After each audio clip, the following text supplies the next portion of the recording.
Chapter 201. The divine tree delivered a powerful blow to the dragon's neck. In this situation, the black dragon had to be extremely cautious in its escape attempt, for a single mistake could result in a broken neck. Yule, having escaped death, now stood calmly and silently on the side, watching. An ordinary person would have fled quickly, but not Yule.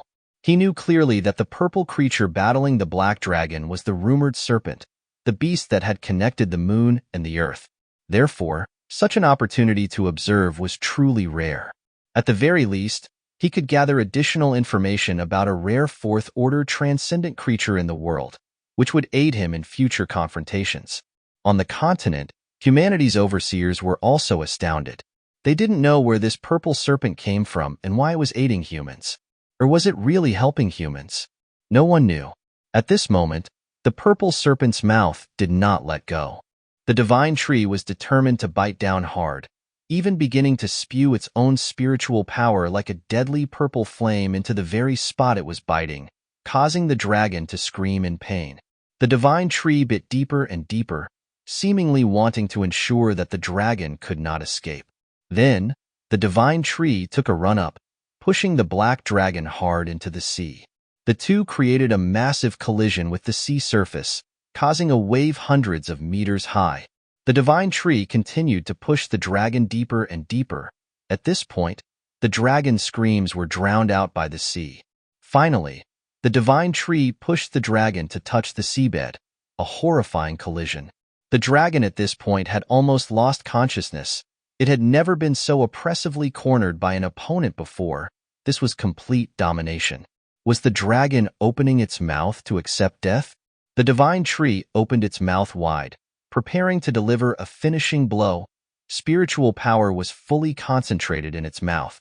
Indeed, the divine tree had seen the potential growth of this dragon, and it decided that it must die. Otherwise, it would be a big trouble in the future. The sound of thunder was deafening. Was the divine tree using thunder under the sea? The electric current had reached its maximum. The divine tree shot straight into the motionless body of the serpent. Yes, it aimed at the spot it had just bitten. The extremely strong electric current seemed to have penetrated and torn the dragon's neck. The black dragon could not dodge at all, for it had lost consciousness. The divine tree continued to spew fierce electricity.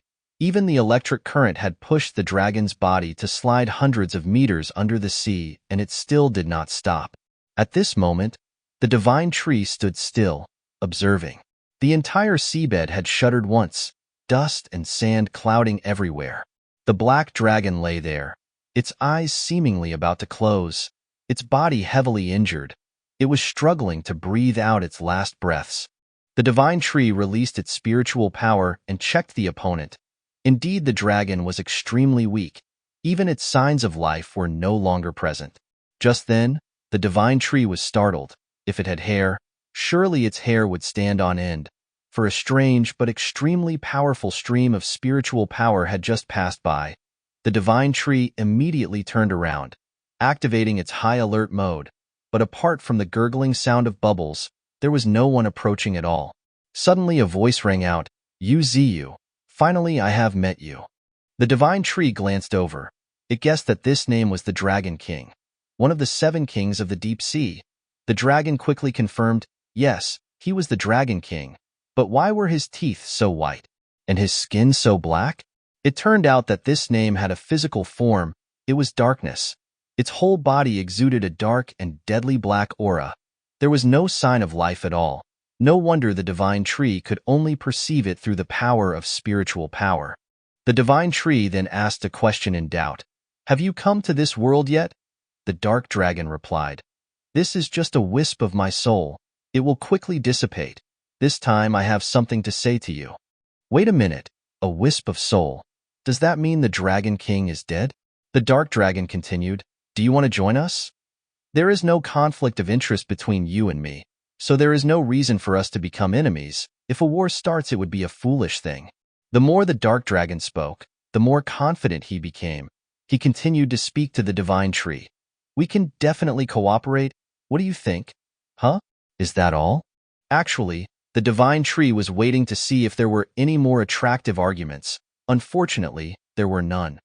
So the divine tree had to bluntly refuse, "I refuse." Then the divine tree spoke louder and louder. "Your existence is causing this world to collapse, going against the interests of all living creatures. All creatures are struggling to survive. If they die, they will die of old age or disease. This world all have traces of their survival." The more the divine tree spoke, the angrier it became. It shouted, "Darkness, I want to declare war on you right here. I will never let you destroy this world." Hearing this, the dark dragon laughed loudly. "Haha, interesting, Zuizu, but you have to become stronger, because we will meet again." The dark dragon finished laughing, then suddenly became serious, showing a terrifying face like a demon. It began to speak in a voice as cold as ice. "The more I want to fight with you, you mutant tree." Then the dark dragon suddenly turned around and glided away. He left behind a sentence, "But now I can't let you kill my subordinate." Oh, perhaps the black dragon was a subordinate of the darkness and it had manifested to save the black dragon? The divine tree watched the back of the dark dragon. It did not want to chase after it at all, catching a wisp of soul. What's the point of catching it? Not to mention the power of the soul is not weak. If there is any accident, it would be nothing but trouble. The divine tree thought about the black dragon just now. Basically, the dragon could be considered dead. It had eaten a full blow from the divine tree. The spiritual power in its body had mostly been dissipated. The remaining part should probably be left for humans to deal with. At this point, the divine tree also decided to flick its tail and withdraw from this place. Meanwhile, the dark dragon was coiling itself at the bottom of the sea. Indeed, it was determined to protect its subordinate. Just as Elsa had said, all 7 kings had joined hands with the darkness, and the black dragon was panting. It was exhausted. Maintaining its life until this moment was truly a miracle, but the black dragon was naturally vengeful, so it kept muttering the names of humans and the purple serpent, swearing that after recovery, it would definitely go for revenge after a while of sensing that the divine tree had completely left. It also started to flick its tail to a deeper part of the seabed to heal its wounds. Above the sea surface, Yul still did not leave his position even though he was covered in wounds. Truly a heroic model in labor. Through the sensing of spiritual power, they had detected that the power index of the black dragon had greatly decreased. Humans continued to search and search until they saw the corpse of that dragon. The warships and aircraft carriers also began to call for reinforcements to build up a search area on a large scale. At Misty Mountain, a golden spiritual power suddenly shot up into the sky. Oh, perhaps someone had broken through. It was the Panda Cheesy. He had successfully evolved to Transcendent Third Order Peak. Yes, from Transcendent Third Order to Fourth Order there was a transition stage called Peak. At this time, the Flower God, Snake Girl, and Butterfly Flower were constantly clapping and giving Cheesy wing compliments. They had been hardcore fans of Cheesy for over 3 years now. The divine tree looked at Cheesy's breakthrough, then looked at the relaxed face of the panda. The divine tree sighed softly. Indeed, there were many injustices in this world. One guy was always wandering around playing but never delayed in breaking through. Another guy was struggling and struggling but never saw a breakthrough. Yes, like the mutant mantis, it was really pitiful. The divine tree looked up at the high sky, suddenly wanting to recite a poem. Forget it. Making oneself tense is not good. Thinking about it, the day when the spiritual power tide comes for the 3rd time is getting closer and closer. Perhaps it is time to call everyone back. Must ensure that all the main forces of Misty Mountain are present to enjoy this wave of spiritual power. Gently signaling, immediately 3 members of the Mutant Eagle team were present. This was also the only intelligence and reconnaissance force of Misty Mountain. They had followed the divine tree since the first days he came to this world. The divine tree immediately ordered, "Go and inform all the legions, quickly return to Misty Mountain."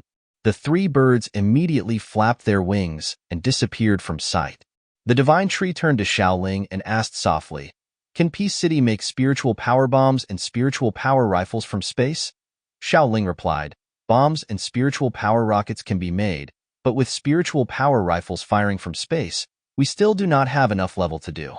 Hearing this, the divine tree immediately ordered Xiaoling to focus on making spiritual power bombs and spiritual power rockets first. Try to make as many as possible. Before, the divine tree had never cared about these weapons. But after observing their power on the battlefield after the battle with the Black Dragon, the Divine Tree had changed his mind. Don't look at that dragon not being heavily injured and underestimated. These weapons, if used to attack lower-level mutant beasts, are indeed devastating. And before the power of darkness, the more power the better. Xiaoling immediately obeyed. The Divine Tree summoned Qing Chong. The guy appeared from under the ground again. Since having the ability to manipulate the earth, Qing Chong seemed to have forgotten his instinct to walk with his feet. The Divine Tree looked at Qing Chong for a moment and asked, "How are our 3 cities being managed currently?" End of Chapter 201.